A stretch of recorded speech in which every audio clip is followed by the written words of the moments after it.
मुंबईतील भुयारी मेट्रोमध्ये छत कोसळलंय आणि मुंबई मेट्रोची पावसात आता पोलखोल झाली आहे।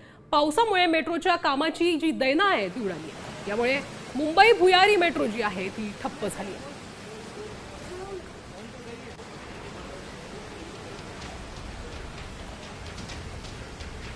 तर आपण बघतोय पहिल्याच पावसात भुयारी मेट्रोची कशा पद्धतीनं पोलखोल झाल्याचं आपल्याला बघायला मिळतंय। पावसामुळे मेट्रोच्या कामाची मात्र दैना उडाली आणि यामुळेच मुंबई भुयारी मेट्रो जी आहे ती ठप्प झालेली आहे। मेट्रोचं जे छत आहे ते कोसळलंय।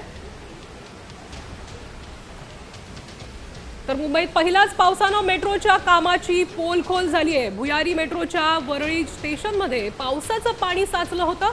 मेट्रो स्टेशनच्या पायऱ्यांवर पाण्याचे लोट वाहत होते आणि त्यामुळे मेट्रोच्या कामावर आता प्रश्नचिन्ह उपस्थित होतोय।